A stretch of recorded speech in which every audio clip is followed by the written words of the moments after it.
doing the top stories, talking them through, thinking about them.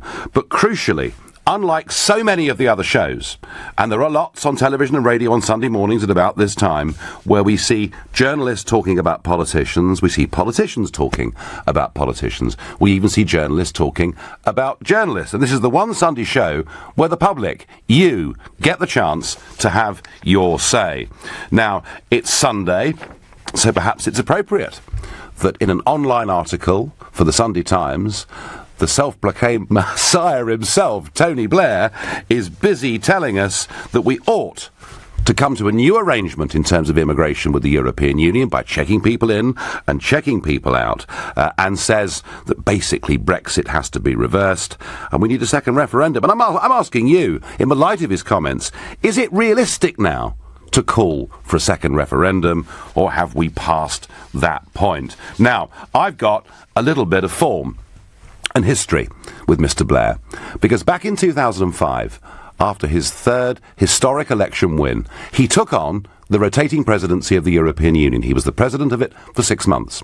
And right at the end of the process, on December the 22nd, 2005, after 6 months of negotiations in which he promised he'd change the whole of the EU and he would renegotiate the common agricultural policy to Britain's benefit, after all-night negotiations, he came into a room full of MEPs to explain how he'd got no renegotiation of the common agricultural policy whatsoever, but had agreed to give away £7 billion of the British rebate. And I said to him, I said it surely wasn't acceptable that yet more money was going from our country to pay for new infrastructure in Central and Eastern Europe, and that actually we were very unhappy with the deal that he'd done by giving us open borders to countries much poorer than us. This is how Tony Blair responded to me that morning. You sit with our country's flag. You do not represent our country's interests.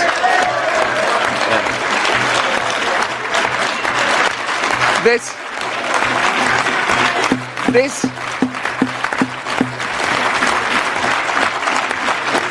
is the year 2005. This is the year 2005, not 1945. We're not fighting each other anymore. These are our partners, they're our colleagues, and our future lies in Europe.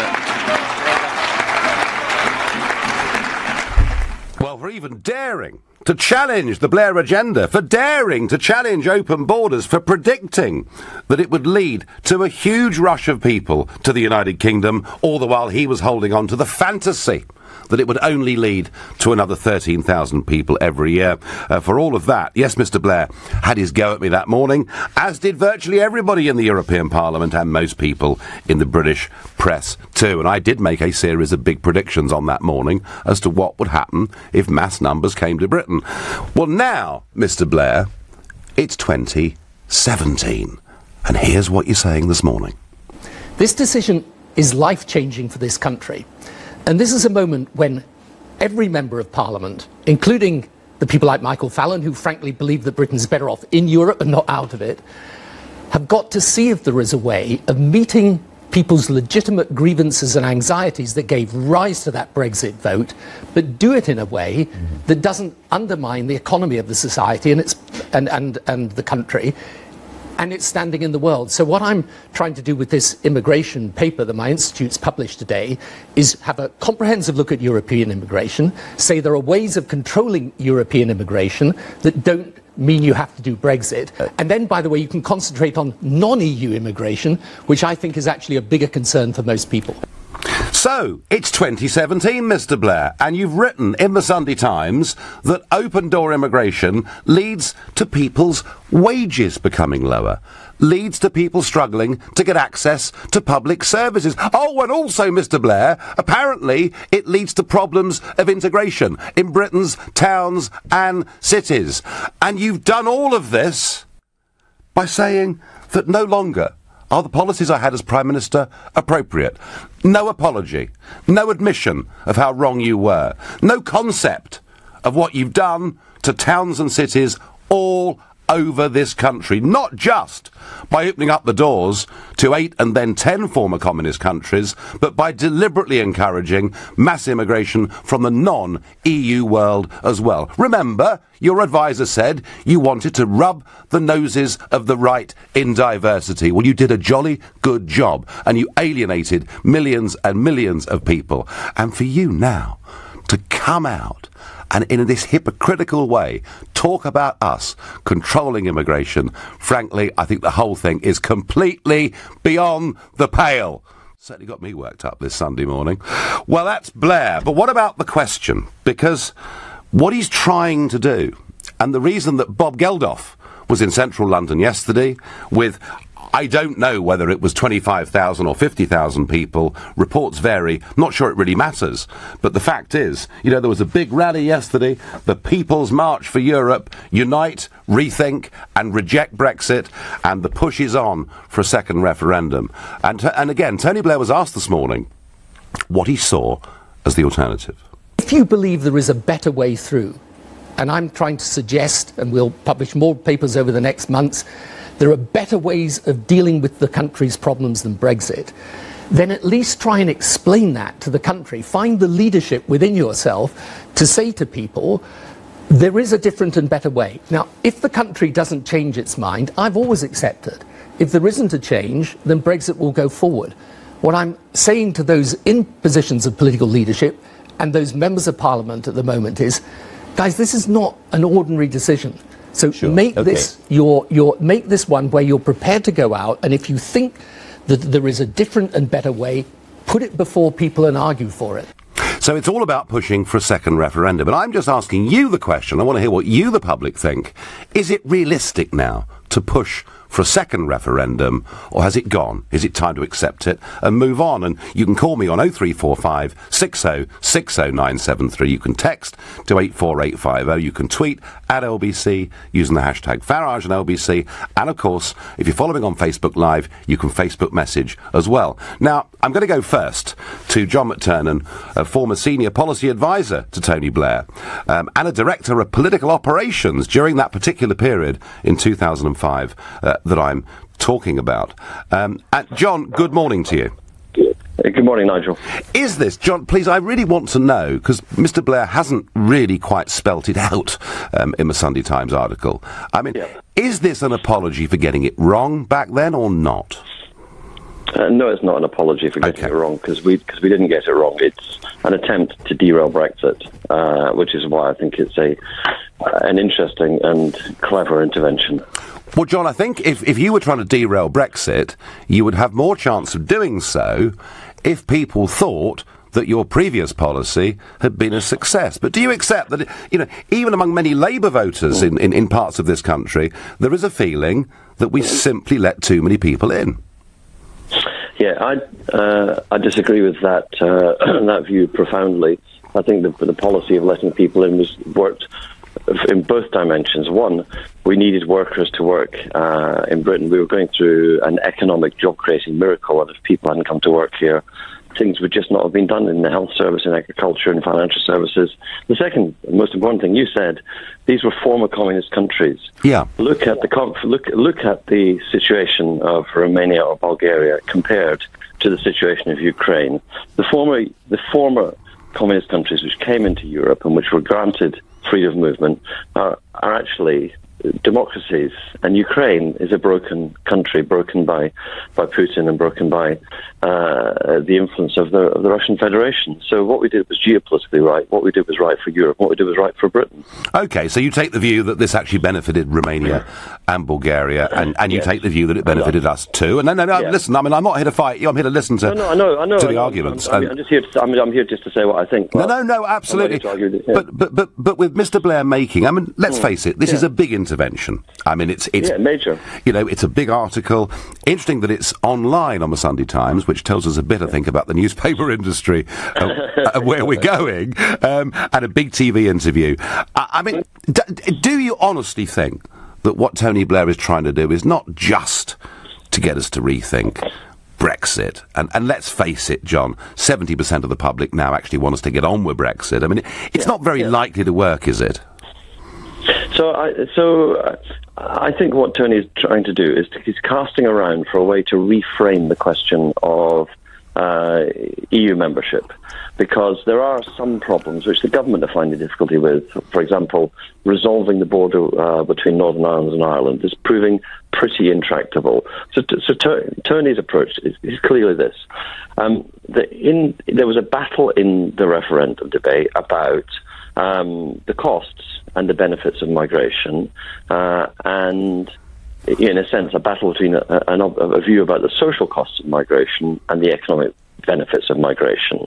And that if you can find a way to say the European Union doesn't need to create the problems that you believe it creates, because there are ways of, if we had a Belgian or Dutch system of registration of workers when they come to Britain, citizens when they come from other European countries, if we do these things, does that resolve the issues that you had, or what is it a bigger, more profound one? Because I think he's right.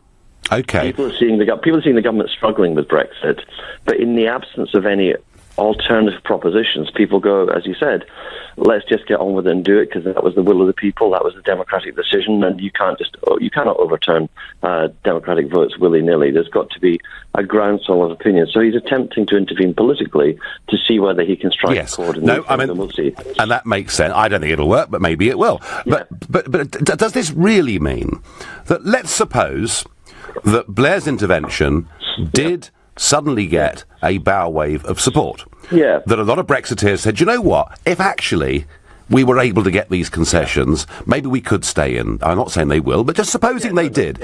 Would that mean that Tony Blair comes back to active British politics and leads a new centre party? That last bit, he wouldn't lead a party. Right. He's not going to come back to lead the Labour Party. He's not going to come back to lead a new centre party. What he is as you know, our conversation reveals, Tony Blair really has never left British politics. What he says is important. What he says generates headlines. What he says gets coverage and gets controversy. And so the only sense in which he's been absent from British politics is that he stood back and let Gordon Brown and then Ed Miliband and Jeremy Corbyn run the Labour Party the way that they want. And he sees the Brexit issue as you do, as a major choice yes. of the country. And that, therefore, if you have a view, you never, even in the darkest time when you thought you weren't gaining ground, you argued your case and you argued your point. I think that's the same with Tony. He's trying to argue his point and find a way to find a connection. Well, it's John, what all politicians do. John, I have to say that you've argued this case today, and we've done it between us with great civility, so thank you very much indeed for coming on the show. I really do appreciate it. Well, that was John McTernan, former senior policy advisor and former director of political operations for Tony Blair during those crucial times, and he's very clear that the policy in 2004 of opening up the doors to the former communist countries, he makes clear it was not a mistake and there is no apology needed whatsoever. Right now, you're listening to a Sunday edition of the Nigel Farage Show, exclusively on LBC, and it's 10:18. So we've heard from Tony Blair, and he says there's a new way that we can control immigration from people coming from the European Union by counting them in and counting them out and not allowing them benefits unless they're paying into the system. And he even highlights that too much immigration can lead to dislocation within communities, a lack of integration, downward pressure on wages, and John McTernan, one of his former senior policy advisors, saying, look, we don't regret anything we did back then, but the situation is different now. And the reason for making this argument, John McTernan was clear, is we want to change public opinion. We want to push for people to have a rethink and have a second referendum. And I'm asking you, is that realistic, or has that ship simply sailed? And unlike all the other Sunday shows, where there's endless talk between journalists and politicians, this is now your turn. And I'm going to ask John in Formby. John, you've listened to Mr. Blair. Is it realistic to push now for a second referendum, or has he missed something? Yeah, I think he's missed the boat. I think he's in the last chance saloon, and the chairs are going on the table pretty soon. Right. There's two... it's a bit early on a Sunday for that sort of analogy, John, really, but okay. No, not in my house. Right. Right, so that ship has sailed, yeah? They're loosening the mooring rope, shall we say? Two things that occur to me. One, this is part of the Rehabilitate Blair campaign, because I think he feels he can come back as some sort of King Arthur in the nation's dire peril. And also it's part of what's becoming almost like a Star Wars trilogy.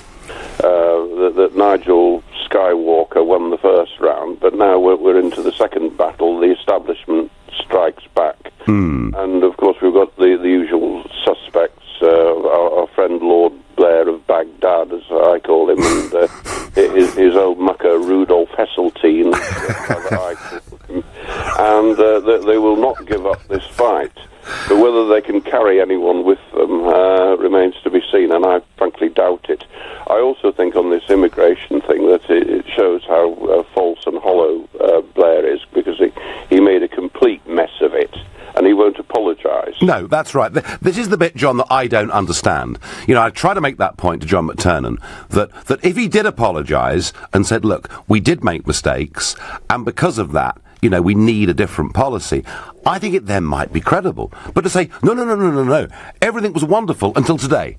Just today, we need to change a policy. I don't think it's credible, John, and it's just a desperate attempt to try and get us to change our minds on Brexit. John from Formby, thank you very much indeed. And there is some support, though, coming in for Blair.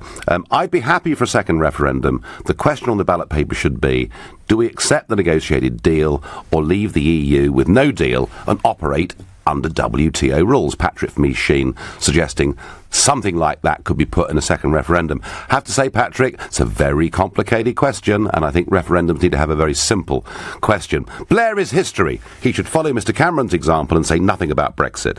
We do not need another referendum. Nigel, you are in touch with public opinion. Well, thank you. Sheila, too late. Blair now regrets his lack of control in the EU negotiations. We finally woke up as a nation with last year's referendum. Fully out is the only way, whatever the disruption. I wonder what Tony in Fareham thinks. Tony, is it realistic to think that these people can push and succeed and get a second referendum? Yes, good morning to you, Nigel. Good morning. I'm waking up every day to some new controversial comment by Tony Blair, and I think the whole public are getting sick of it.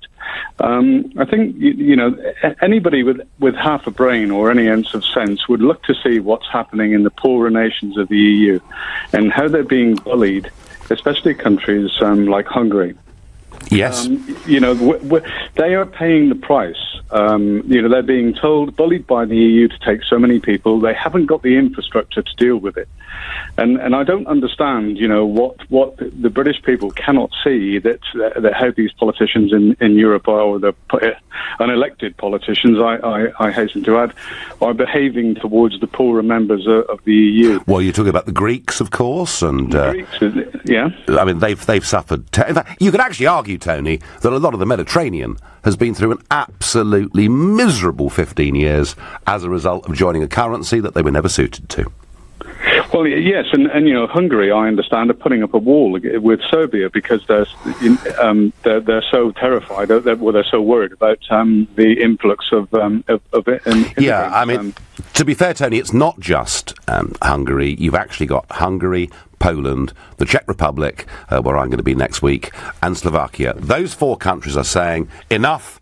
We're not going to accept large numbers of migrants being sent to us because Mr Juncker and Mrs Merkel opened the door. So you've actually, Tony, got two problems in the EU. You've got the north-south split on economics and the east-west split in Europe culturally and in terms of how we deal with the migrant crisis. So I think for Blair, this makes it quite hard, because if the European Union was seen to be unified and successful, he might have a bit more of a chance to tempt us to go back in. But as it is, Tony, I think he'll fail with this. Do you?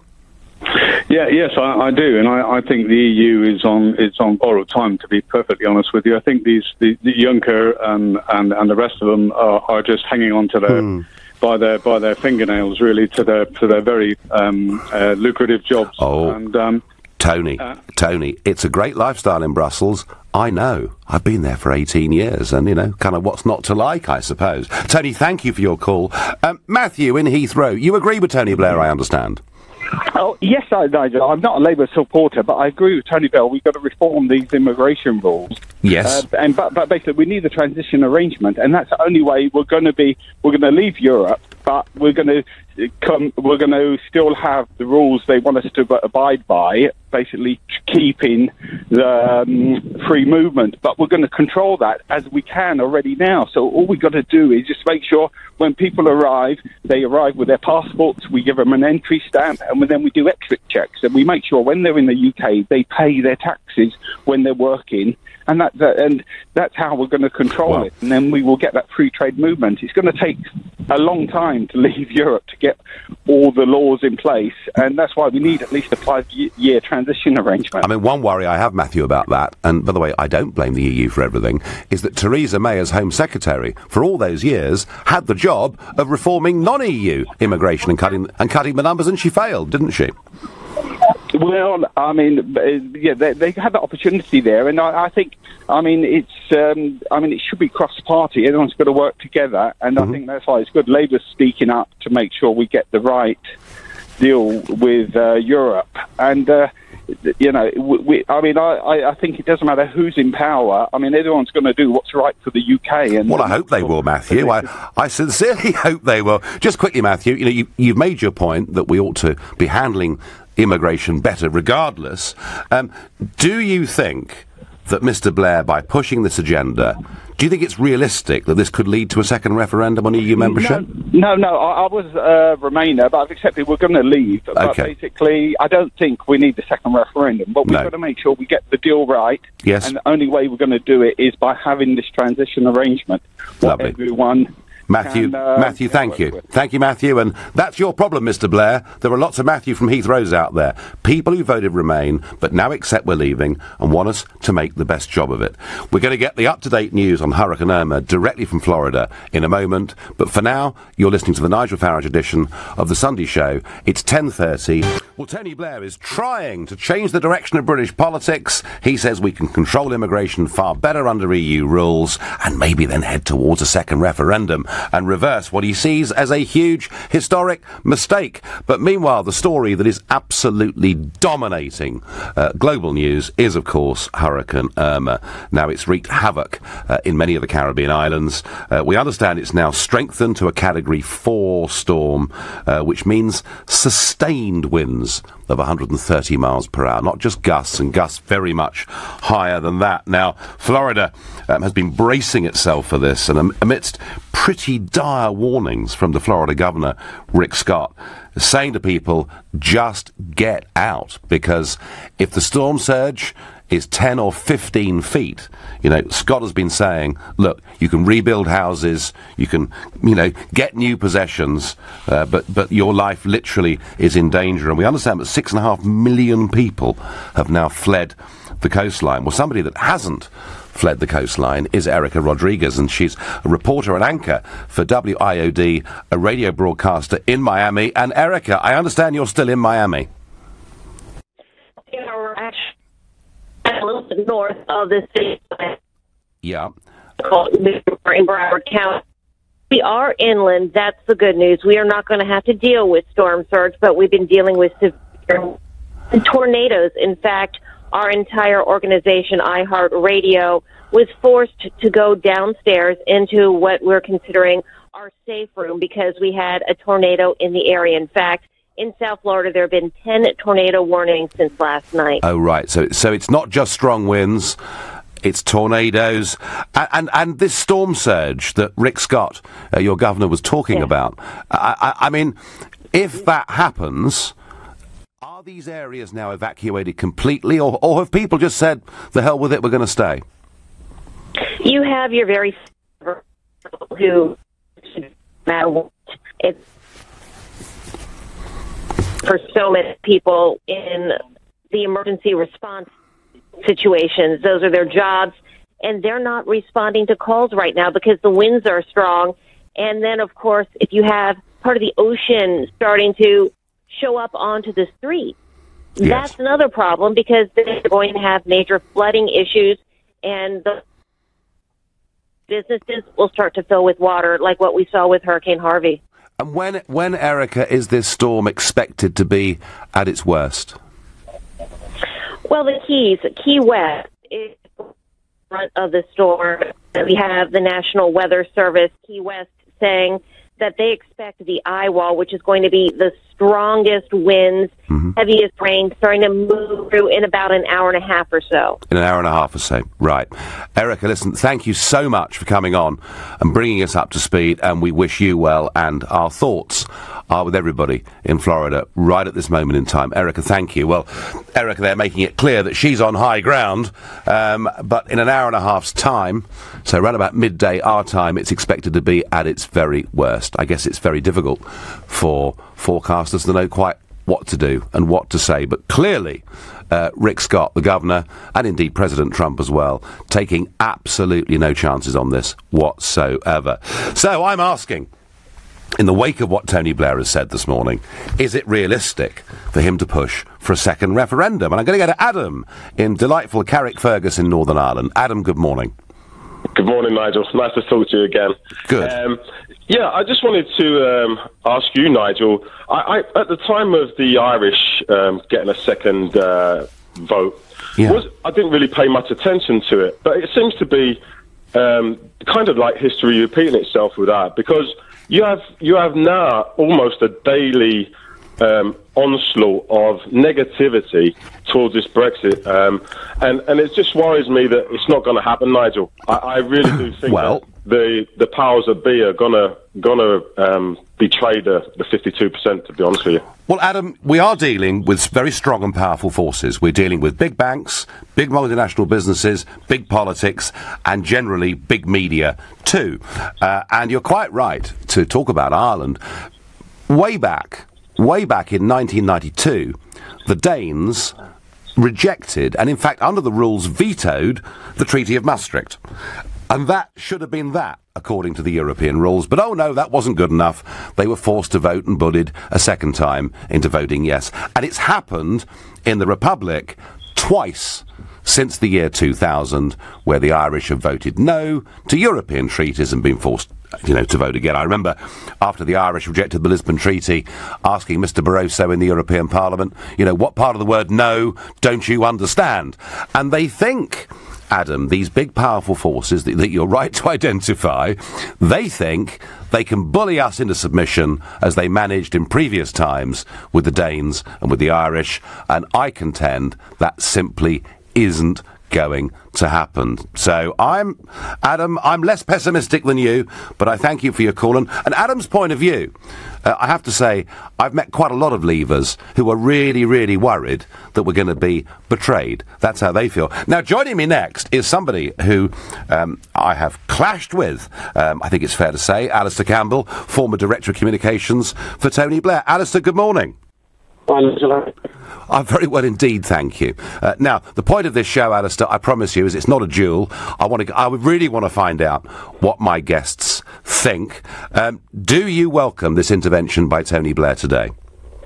I do, and I'm on the way up to see the Crystal Palace, and I've been channel hopping between other radio stations, and I can't remember if it was on your programme or somewhere else where I heard somebody say that whatever you think of Tony Blair, and I know he divides opinion in the same way as perhaps you and I do sometimes. Sure. But the fact is that he's a 3 times elected Prime Minister. He's got massive experience, and I don't think you can just dismiss him either because people know what he did in Iraq, or because you put him in with what you just defined as these big, powerful forces trying to stop this. I think an awful lot of people, and I count myself among them, are genuinely worried that the negotiations are going, that we are doing fundamental damage to Britain's economy, to Britain as a country, to our standing in the world. And I think what Tony's trying to do is actually to say, look, the reasons why people did for Brexit, of course they have to be addressed, they have to be taken into account, but also making the point that if we as a country decide that the deal that we're going to get is going to do fundamental damage to us, then let's try and find a way of getting through this process without all of that damage. Now, What is wrong with that? Well, Alistair, look, by the way, I have not mentioned Iraq once on this show because I didn't want to really try and slant the debate. I wanted it to be as fair as I possibly could be. But Alistair, here's the problem I've got with this. Okay, it's all well and good Tony Blair saying, look, let's change the rules on EU immigration because, you know, the policy that we had is no longer appropriate. My problem, Alistair, is there's no admission from Blair or from John McTernan, who I just spoke to. So I'm going to ask you, did you get it wrong in 2004 by opening up the doors to 8 and then 10 poor former communist countries? We certainly underestimated the impact that would have. There's no doubt about that. But I also agree, you've got to remember, Nigel, at that time, the way that the Europe was developing, the geopolitics with these former communist countries, but did the economy need much of the migration was happening? I'm struggling a bit, Alistair, with your line. I know you're on the move and you've pulled over because you're going up to watch Burnley lose to Crystal Palace. I reversed that. Alistair, can you still hear me? He's gone. Never mind. Phil in Ashtead, you've heard what Alistair Campbell said. You've heard what John McTernan said. You've heard what Tony Blair said. Is it realistic that we're going to have a second referendum, Phil? Well, for me, it's absolutely essential, Nigel. I mean, for me, Brexit is an act of national suicide in many respects. Well, let me tell you what. So, Phil, hang on. So taking back our democratic rights of self-government is a disastrous thing to do, is it? In the current world situation, yes. And I'll tell you why. Nigel, you're always bleating on about the Anglo-Saxon, English-speaking dominance of world trade, politics for the last 300 years. And you're absolutely right. We have done. But that is going to massively change over the next 50 to 100 years. Now, look, I'm going to give you a hypothetical situation that's very likely. Would you agree that China is knocking on the door of America as the largest economy in the world and will, without doubt, but, you know, they're going to have teething troubles as they are having, as any developing nation does, but they will exceed America by a long, long measure in 50 to 100 years, barring no nuclear war wiping the whole world out. So? Okay, so, now, as I said, now imagine yourself as a Chinese businessman 50 years from hence. You are now a businessman in the most powerful economy of the world by a long measure. It's no longer a case of the tail wagging the dog. Now, you've got the biggest airline in the world by a long stretch. There are 3.5 times more Mandarin speakers than there are the whole of English mother tongue speakers in the world. I am so sad. Yeah, Phil, I don't disagree. I don't disagree that China's going to become huge for one moment, or that there is a massive transference of power in the world going on economically and politically from east to west. I don't disagree with any of that, Phil, but I don't see why a nation of our size can't cope with it. Now, Alistair Campbell, can you hear me, Alistair? Yes, I can. Good, thank you for coming back. I just want to ask you one last question. You know, I know that you're very committed to a second referendum, and we talked about it, and clearly Tony Blair is. Given that all the recent polling, you know, 5 or 6 polls showing that now 68 to 70% of the country say, look, however we voted last year, it's time to simply get on with Brexit. Do you actually think that this campaign that you're fighting and what we saw happening with Bob Geldof and the People's March for Europe yesterday, do you actually think it's realistic that you could get a second referendum on EU membership? John McTernan made the point to you, Nigel, that when you were losing lots of elections, losing lots of arguments, you don't give up. If you feel, as I do, that Britain is on the verge of doing something fundamentally damaging to its own interests, you have to. If we rerun the debate last referendum, saying let's have that same question again, no, but we're now in a completely different set of circumstances. This would be giving the country the choice, whether that's in Parliament, whether it's a referendum of people, to say, are you entitled as a country to take a look at what we're doing? Is not what we thought we were doing. And I just, the split hands keep saying, we did vote to leave the European Union, we did not vote to make ourselves poorer, but we are going to do that. And what I find extraordinary, Nigel, with the I mean, to be fair, your opinion has been consistent throughout, but now they're no longer even saying this is going to be good for you, this is going to be good for Britain. They're simply saying we've had the vote, therefore we've got to make it happen, whatever the cost. And I'm simply saying that is a mad situation to be in, where you say whatever the cost to the country, we are going to do this. I'm saying if the cost turns out to be too high, if it is possible to address the concerns that people have, as Tony Blair is doing today, and at the same time retain the full benefits of the European Union, which have been considerable, then I think we should at least...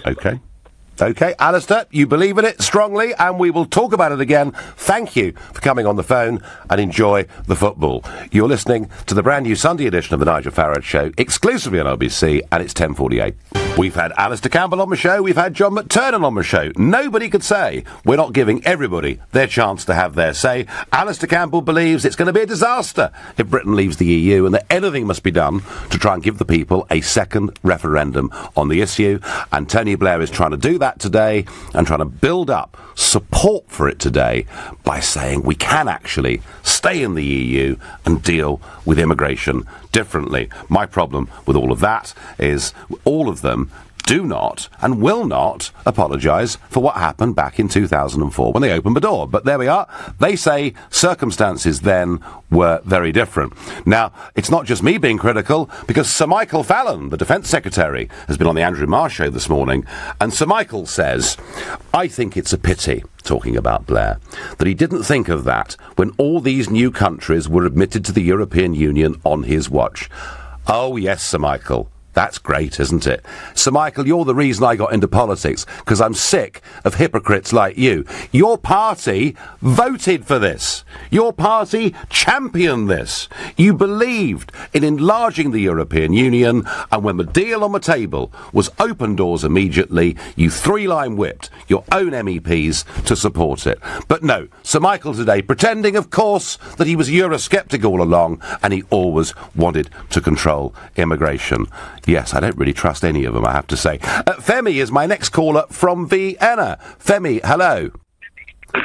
Good afternoon. Good afternoon. Is Blair right? Should we do a different deal with the EU on immigration and then have a second referendum? His point, one of the points he was making today was that we can address immigration better while still remaining in the EU. And one of the issues with immigration is the fact that the government simply hasn't been, living up to its promises. It said it would control immigration, but it hasn't. And then you've got to ask why. What tools does it have at its disposal to control immigration? And you'd think that it's the EU that has this open border policy that's letting in everybody. But I'm reading right here Article 7 of the EU Citizens' Rights Directive, which says that in order to come here without a job, you need to have sufficient resources to not become a burden on the social assistance system of the host country, or have comprehensive medical insurance. Yeah, it's theory and practice, isn't it? It's theory and practice. Yeah, it's in theory and practice, but then you've got to ask yourself, if the government hasn't been implementing EU-made restrictions on immigration, then who should we be blaming? Should we be blaming the EU, or should we be blaming the government? Well, what about blaming Tony Blair? What about blaming the very person who today is suggesting things can be done differently? He's the guy that opened it all up, in every way, and not just, Femi, to the EU. He did it to the whole world as well, because he wanted to fundamentally change British society. Well, I suppose he succeeded with that. Femi, in theory, you're right. In theory, under European treaties, there are restrictions that can be placed, but the truth is hardly anybody does. That's true, but then is the answer Brexit? Is the answer to leave the very institution that's putting in place the restrictions that we need? Or is the answer to basically give more power to the government that hasn't been implementing restrictions? In fact, logically speaking, if the EU has restrictions on immigration and the UK hasn't been implementing them, leaving the EU would mean more immigration. Do you know, Femi, when I was first elected to the European Parliament, all the way back in 1999, the one word that did not appear in any of my election material or a single speech or interview was the word immigration. Do you know why? It was a non-issue. Complete non-issue. Because the free movement of people between countries of comparative wealth, education and health standards meant we didn't see, huge flights of people from one to the other. So I want to leave the European Union, even if immigration is not an issue, Femi, because I believe in our right to govern our own country, to elect people that make our laws and then have the ability to sack them. And I also, Femi, take the view very strongly that we should be free to open ourselves up and do deals with the rest of the world. So even if this issue was to be taken off the table, I would still 100% support Brexit. Okay, but there's also the issue that if we accept that immigration is helping our economy because it's part of a single market package, then to say that we're still opposed to immigration, i.e. foreigners coming here, even though it benefits us, that sounds a little distasteful. I think it's very questionable whether the immigration policy that's been put in place by the successive last few governments has benefited us. It's given us a higher GDP, but it hasn't given us a higher GDP per capita. But Femi, thank you. Femi making a very good point that, technically under the treaties, people who come and don't get a job should be removed. None of that has been done in Britain and pretty much nowhere else in my experience either. No thanks, Blair. I'm happy with the decision to leave, says Ken on Twitter. What on earth do you have to fear, Nigel, from a second referendum? It's either the will of the people or it isn't. Alex, I thought we decided that already, but there we are. Brexit needs to happen or there'll be uproar, says Tangoed on Twitter. And Tony's ship sailed on June the 23rd. It's called democracy, says Chris. Derek says Blair has little political power. He lost. And Sale says the only worry Remainers and the EU have is that the EU will succeed after Brexit. Well, that's a point, I think, that comes very strongly into the whole business of our renegotiation. And my last caller on this subject is Simon from Cambridge. Simon, is Blair right? Should we fiddle around with the rules and then have a second referendum? Good morning, Nigel. Good morning. No, I don't think Blair is right at all, actually. I think it's quite ironic that Blair pops over to Brussels, bumps into Junkers, and a couple of weeks later comes up with some notion you see a link, yeah? You can somehow change and negotiate something that Cameron failed to negotiate. Yeah. The reality is Blair's not right. Cameron was a poor negotiator, probably wasn't, who knows? It's irrelevant. The only thing that's changed now is we voted to leave. We've triggered Article 50, and the EU are now running scared because they realise that this is possibly the end of their great dream. And it's really, really simple. Blair is just a stooge for Junkers. Simon, that's fine. Let's leave it at that. It's great. Thank you very much indeed. You've made your point. Well, one thing for certain, Blair himself was probably an even worse negotiator than David Cameron was. He gave away £7 billion of our rebate in return for zippity. Well, from one Prime Minister to another. Theresa May is a hopeless leader of a weak government, and Britain will be better off with an administration like Tony Blair in the early years. A major Tory donor has said. Yes, Lord Harris of Peckham said the Prime Minister is no Thatcher and criticised her shell-shocked general election performance. So, should May stay? Call me on 0345 6060 973, text me at 84850, tweet me using the hashtag Farage at LBC, watch us live on Facebook. Should May stay?